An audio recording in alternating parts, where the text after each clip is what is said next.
Okay, this is your first page, but it's a lot of stuff we don't need to worry about. So if it's an even root, it's plus minus, but if it's an odd, it's just going to be, it's not, it's just going to be the positive. Okay, now, you're going to solve some higher order equations, but they're not nearly as complex. You're not going to have to factor on any of them, and we'll talk about why. X to the third, what? First glance, at first glance being the key word, I think there's 3 answers. Okay. Now, all you have is an x to the third. So usually we cancel out second powers with square roots. So I'm going to cancel out third powers with cubed roots. Okay, so that cancels and we have just x.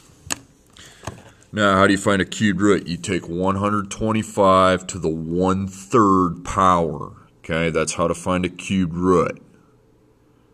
Now, I have a question before I hit click equals. That's an odd root. We will not be using plus minus. Okay. To the 1/3 power is 5. Well, that's our only answer. We can cross out those. So it's good to set up your answers, but you're going to end up crossing out some of them. Okay, x third. So I'm going to start off with 3 here. Because I want to be thinking, okay, third power makes sense, there's 3. I'm guessing that. Okay, all you have is x to the third, so we're just going to isolate the variable. So I divide by 5, divide by 5. So x to the power of 3. So I take 1080 divided by 5 is 216. Well, second power is a square root. Third power would probably be a cubed root. Okay, now, before I calculate that, it's an odd, so it's not going to be plus minus. So 216 to the power of 1/3. Okay, it's 6. So only 6. Okay, so far, not too hard. Okay, next one. At first glance, I think there might be 4 answers. I can about guarantee you there's not, but let's think. All we have is x to the 4th, so let's just work on getting that x by itself. So divide by 7. So x to the 4th equals 8. Again, if you remember, second power is square roots, fourth power, probably a 4th root. Now this time it's an even degree root, radical, so it's plus or minus. And to find the 4th root of 8, we just take 8 to the power of 1/4. Okay? So 1.68.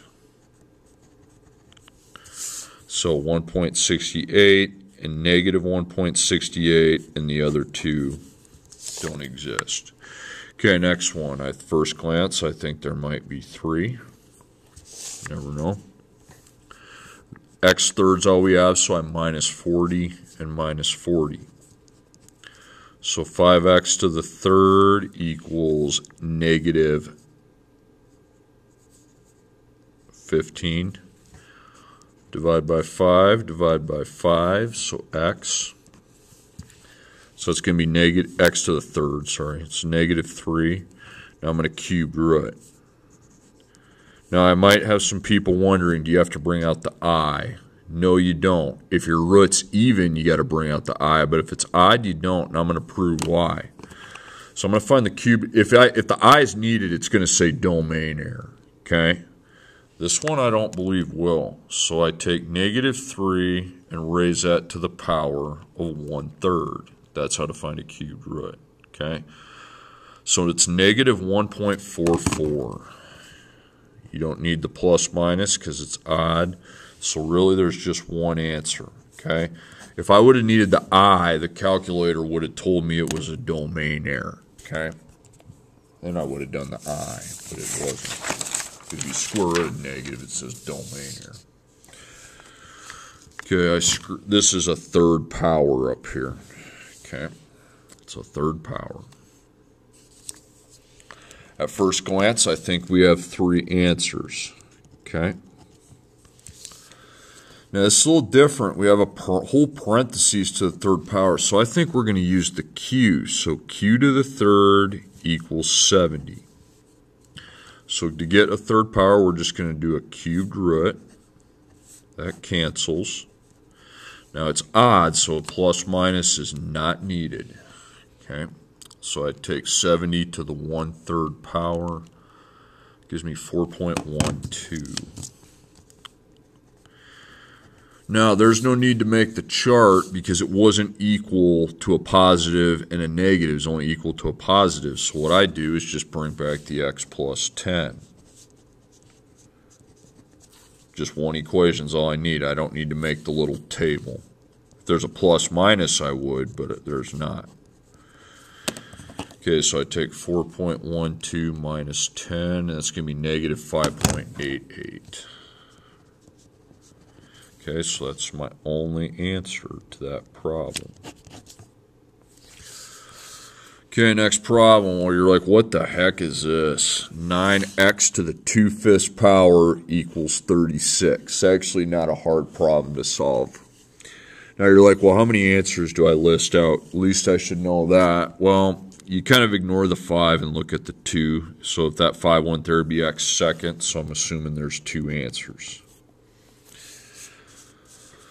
Okay, so that's your only type of x you have to the 2/5 power. So I divide by 9. Divide by 9. So x to the power of 2/5 equals 4. Now, you're like, how do I cancel out the power if it's a fraction? What you're going to do is parenthesize both sides and take each side to the power of the reciprocal. So what's reciprocal at 2/5? It'd be 5 over 2. And then that side's 5 over 2. Now here's what happens. The 5s and the 2s cancel, and that leaves me with x. Now with these, you have to pay attention to plus minus, and here's why. I'm going to write this. 4 to the 5 over 2 power, here's what that really means. The 2 means the 4's in a square root, okay? And then the 5 means after we find the square root of 4, I raise it to the power of 5. That's what that really means, okay? Now, we're not going to go to the trouble of writing that. But to decide about the plus minus, we know it's a square root, so those have plus and minus. Look at your denominator. If that is even, if there's a bottom and it's even, the plus minus is needed. Okay, so I raise 4 to the power of 5 over 2. Okay, and that's going to be 32. Okay, so 32 and negative 32. Okay, my next problem. Here's an x in a parentheses, so of course I'm going to use q. So q to the power of 4 over 3 plus 44 equals 300.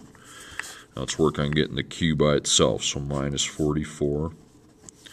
So q to the 4/3 power equals 256. Oh yeah, by the way, I see a 4, so I think there might be 4 answers, numerator.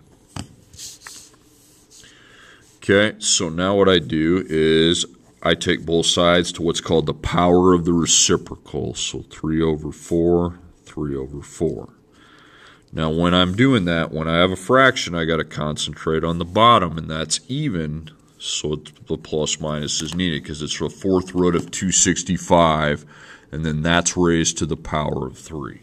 That's what that means. So 256 to the 3/4 power is 64. Okay, now since I have a plus minus, I'm going to set up my chart, and I'm going to set it equal to 64 and negative 64. Okay, and then I bring back my 8x. So I will be dividing by 8, and x equals 8. There's my first solution. And then negative 8's my second. The other two don't exist. Okay, I see a 2. There's the numerator will tell me how many answers at most I can have. So again, that looks like another q because the x is in a parentheses to the power of 3. Okay, so q to the power of 2/3 plus 22 equals 38. Okay, so minus 22 minus 22. So q to the 2/3 power, and that's 16. Okay, now it's a fraction, so I can't really use a radical to cancel it, so I need to use the reciprocal power, 3 over 2. So again, those cancel. Now, that'd be a square root to the third power, so that's even, and since that's even, we're doing a plus minus. Okay, so 16 raised to the 3 over 2 power is going to be 64. Okay, so remember, Q's not, I'm solving for X, not Q, but it is a plus minus, so I'm going to use my chart. So 64 and negative 64, and now I bring in 3x plus 43.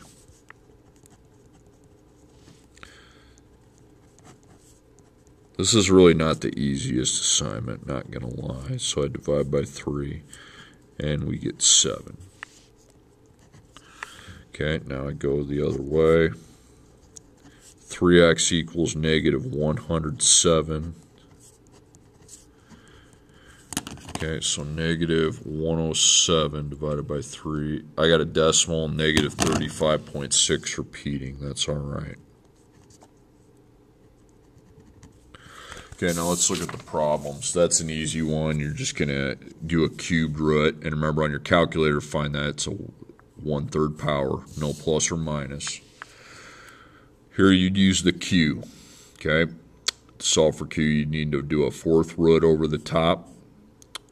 Just put a root over it, and it's 4. Plus minus is needed, so you will need the chart here. Okay, here I use once I get x a 5th by itself, I'm going to do a 5th root. That's odd, so it's only going to be one value.